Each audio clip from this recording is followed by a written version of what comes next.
maraming mga negosyong itinanong sa inyo. Pamilyar ba kayo sa Alicel, Consumer Goods Trading Hardware and Construction Supplies? Kayo pa ba yung nagpapatakbo ng Alicel na yun? Hindi po, Madam Chair, pero bibigyan ko po kayo ng copy po, magpo-provide po kami. Ano po yung nasa kopyang yun na ibibigay nyo sa amin? Yung pong sinasabi po ninyo, Madam Chair, na Alicel Consumer Goods po. So anong sa Alicel Consumer Goods Trading Hardware and Construction Supplies? Sinong mga tao ang kanino nakarehistro yan? Hindi ko po kabisado, Madam Chair. So, sir, hindi nyo kabisado pero mabibigay nyo sa amin yung papeles nun. Kukunin po sa office po sa BPLO, Madam Chair. Sinong may-ari nung Alicel na yan? Hindi ko po kabisado, Madam Chair, kaya magpo-provide po kami para hindi ko po kabisado sa dami po nung ano po. Sa dami ng mga kumpanya na parang pinagsamang pangalan ninyo ni Go Huaping. Ay, hindi po, Madam Chair. Pwede nyo bang ibigay sa amin ngayong araw during this hearing bago kami mag-suspend, Mayor? Wala po kaming dala po, Madam Chair. Sino po si Joseph Mayrong? Kasi siya po yung registered owner ng Alicel business. Sino po yung Joseph Mayrong? Konektado din yata sa inyo yung taong ito. Kasi mukhang magkakilala sila ni Rahaina Kaluga, yung dati nyo yatang may bahay. Anak ko po yung Rahaina po. Anak nyo si Rahaina. Okay. So, magkakilala po sila nung Joseph Mayrong? Opo, Your Honor. Opo. Sino po si Joseph Mayrong sa Alicel? Kasi sa papeles po namin, siya ang registered owner ng Alicel. Ay, yan po. Sa pagkakaalam ko po, siya po yung may-ari po ng Alicel. Oo nga po. Yun din po yung dokumento namin. Consumer Goods. Kilala mo? Opo. Your Honor. SP Pro Tempore. Na-meet ko po sila nung nag-apply po sila ng permit po, Your Honor. Paano mo nakilala? Na nag-apply ng permit sa opisina mo? Nung nag-apply po sila ng permit po, yung Alicel Consumer. Ito bang Alicel Aqua Farm ay tuloy-tuloy pa rin, nagpa-function to? Ano po, Your Honor, yan po ay nagpa-imbestiga po ako dyan po sa Aqua. Pina-imbestiga mo yung farm ninyo? Hindi naman po namin farm, Your Honor. Sige lang. Ano pina-imbestiga mo? Pina-imbestiga ko po sa MAU, sa BPLO po, kung yan po ay nag-ooperate at kung yan po ay nabigyan po ng permit, Your Honor. Ano ang resulta? Wala po, Your Honor, hindi po nag-ooperate po yan. Hindi. Saan ba nakalocate itong Alicel Aqua Farm? Nakalagay po yan sa Bakiwon po, Your Honor. Sa Sual? Opo. Sa teritoryo mo? Opo, diba? Nakalagay po sa Sual yung sinasabi po ninyo. So, ang sinasabi mo, hindi nagpo-function, hindi nag-operate? Opo, Your Honor. Okay. Madam Chair, I would just like to confront him with pictures of Alicel Aqua Farm that up to now, it is still existing and it is still operating. Okay. Mayor, ito ba yung Alicel Aqua Farm? Hindi po, Your Honor. Ano ito? Hindi ko po kabisado po yung sa dami ba't mo sinasabing hindi po, kung di mo kabisado? Wala naman po kasing nag-operate po na Alicel Aqua Farm. Ito, maliwanag na maliwanag, Alicel Aqua Farm. And it's still operational. Wala pong nag-operate po, Your Honor, dahil nagpa-imbestiga po kami. Pictures don't lie. Hindi po ako nagsisinungaling. Hindi AI ito. Hindi katulad yung AI namin ni Alice Goo. Hindi po ako nagsisinungaling, Your Honor. Sabi ko siya, pictures don't lie. Hanggang ngayon ba, gusto mo pa rin magsinungaling? Booking na, It's still existing and it's still operational. Wala pong nag-ooperate, Your Honor, na Alicel Aqua Farm po, Your Honor. Okay, ano yung mga nag-ooperate na negosyo ninyo? Okay, Madam Chair, if I may. SP Pro Tempore. Happy Penguin Resort. Sino may-ari? Ang may-ari po niyan si Madam Veronica po, Your Honor. Sino si Madam Veronica? Hindi ko po masyado. Veronica Soriano. Okay. Saan nakalocate ito? Tama, Mayor, Veronica Soriano. Opo, tama po. Ayun. Where is this located at? Yung Happy Penguin Resort. Nasa Sual po, Your Honor. Sual. Okay. Mayor. At saka, SP Pro Tempore, if I may, bagamat sinasabi niyong si Veronica Soriano ang may-ari, pero yung lupa na tinatayuan ng Happy Penguin o Happy Land Resort, lupa galing sa inyo, tama po? Hindi po, Your Honor. Naku, mamaya may ipapakita po ako, Mayor at SP Pro Tempore. Ito, tax declaration. Interesante to, tax declaration po ng real property indicating transfer of sale ng property sa pagitan ninyo at ni Veronica Soriano. So, muli po, galing po sa inyo yung lupa ng Happy Land Resort o Happy Penguin Resort. Tama po, Mayor? Opo, mayroon pong lupa na parang nasa kulang 4,000 square meter po. Nabinta ko po, Your Honor. And in fact, SP Pro Tempore, if I may just complete this point, ang sinasabing pa nga sa akin ng mga kausap namin, yung pong Happy Penguin ay talagang sa inyo. At mamaya may maipapakita kami yung cadastral mapping. Sinusubukan yung i-dispose of ang inyong mga properties. At mamaya ito talaga susundan ko pa kasi may kinalaman hindi lamang sa business interests nyo ni Go Huaping, pero yung kasunod na tanong na yung papel ninyo sa pagtatakas niya. Dahil meron po kaming impormasyon na dun sa Happy Penguin, yung isa sa mga pinagtaguan ni Go Huaping. Babalikan ko po yung puntong yun, Mayor.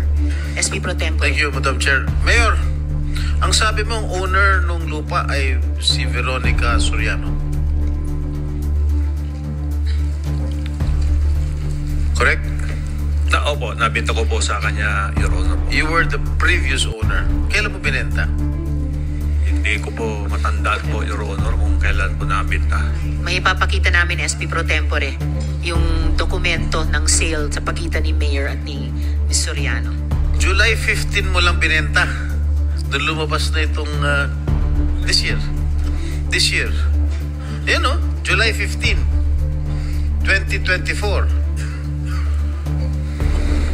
Ha? Doon lumabas na itong mga issue na ito. Mayor.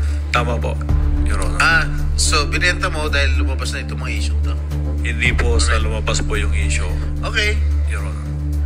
Ito, marami kaming mga resibo na nakalap na nakalagay sa pangalan mo, Mayor Liseldo Calugay. Happy Place, Compound, Agbayani Street, Poblacion, Sual, Pangasinan. October to October of this year. October 2022. Maraming mga resibo nasa pangalan mo at nasa pangalan ni Alice Go. Materyales ito para dito sa pagpapatayo ng Happy Penguin Resort.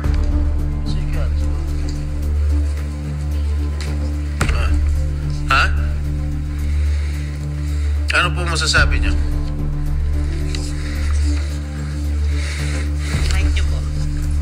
Pakiulit po, Your Honor, yung tanong. Hindi, ito mga resibong ito na nakalap namin, nakalagay yung mga pangalan ninyo. Mayor Liseldo, ang pangalan mo, Mayor Liseldo Calugay, lahat yung mga materyales for the construction of Happy Penguin Resort. So inaamin mo talaga sa'yo yung lupa pero hindi mo inaamin sa'yo yung resort. Ganun ba? Opo, Your Honor, yan pong mga resibo na po yan, yung kinakasama ko po ang nag-order niyan at Sinong kinakasama nyo? pribadong tao po, pwede pong hindi ko na po banggitin at malilit din po yung mga anak ko na nabubuli po sila sa school, Your Honor. Pakisulat na lang po sa papel para sa aming kaalaman. Opo, Your Honor. Okay, sino itong Veronica Soriano again? Siya po yung bumili po ng lupa, Yes. Your Honor. Kilala mo siya? Kilala po ng aking kinakasama, Your Honor. Ano na? kilala po ng aking kinakasama, Your Honor. Madam Chair, I move that we invite her to the next hearing, ito Veronica Soriano, to shed light. Comsec, pakiimbitahin natin Ms. Veronica Soriano sa susunod na pagdinig. SP Pro Tempore. July 15 mo lang naibenta ito eh, no?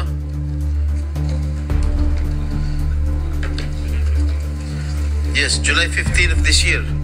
At inamin naman yan, July 15. Alam mo, Mayor...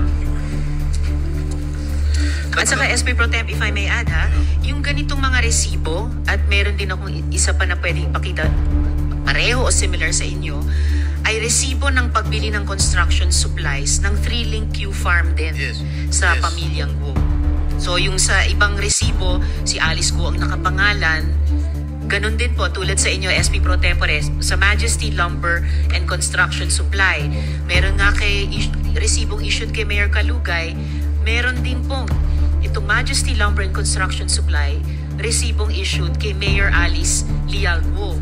Pero pareho, address 3-Link Q Farm, SP Pro Tempore. Yes, iisa lang ang supplier nila, yung Majesty Lumber and Construction Supply. Ito, Mayor Lizeldo Kalugay, para sa 3-Link Q Farm, Malabobo, mga tarim, Pangasinan. Dito rin, Mayor Alice Leal Guo, 3-Link Q Farm, Malabogo, Malabogo, mga tarim, Pangasinan. Oh, di ba obvious na obvious naman? Yung pong yung diniliver po na materialis po, hindi ko po alam kung saan na-deliver po yan, pero tumawag po sa akin si Mayor Alice po kung saan po makakabili ng mga borang construction. Alam mo, supply hindi naman yan ang tanong ko eh. Bakit diniliver sa'yo, nasa pangalan mo, nasa ilalim ng pangalan mo ito resibo, at nasa pangalan din ni Mayor Guo, ni Alice Guo. Ayan, ang dami oh. October 17, 2022, December 9, 2022. 3-Link Q Farm. Hindi ba sa inyo ito? Hindi po, Your Honor. Kanino to? Ang pagkakalam ko po, kila Mayor Alice po yan. Mayor Alice, sa'yo ito? Yes po, yun po yung piggery ko po. Piggery? Opo. Bakit may resibo si Mayor Kalugay dito sa pagdala ng materyales? Pagbili ng materyales? Construction materials po yan siguro po. Yes, bakit nga nasa pangalan ni Mayor Kalugay iba? Hindi ko po nakita po yung resibo po niya. Ito, papakita ko sa'yo. Pakita mo, page. SP Pro Tempore, Mayor, kasosyo nyo ba yung buong Guo family dun sa 3-Link Q Farms? Hindi po, Madam Chair. So yung tanong din ni SP Pro Tempore kay Guo Huaping, bakit kayo ang nagbabayad sa inyo ini-issue yung resibo ng construction supplies para sa 3-Link Q Farms na panay pamilya ni Guo Huaping ang incorporators, siya mismo, si Miss Sheila Guo, Simon Guo, Lin Wenyi, at Guo Jianzhong, yung mga magulang. Anong kinalaman nyo doon? Hindi po ako nagbayad, Madam Chair. Ang kwento po niyan, tumawag po si Mayor Alice kung saan po makakabili po ng murang mga construction supply kasi po ang family business po namin construction supply. Ang sabi ko, sige, mayroon kaming pinagkukunan na kumari po ni Ate Che, doon na lang po kayo kumuha. Kaya sabi ko kay Ate Che, kayo na lang po mag-usap at para maka-discount po sila. Pero yung pangalawang resibo, Disyembre, na pinakita kanina ni SP Pro Tempore, sa inyo naka-issue, Mayor Kalugay, bagamat yung sa Oktubre kay Guo Huaping, kay Mayor Alice Leal Guo, naka-issue. Madam Chair, hindi ko po makita po yung resibo na Pakita mo, Papakita din po namin.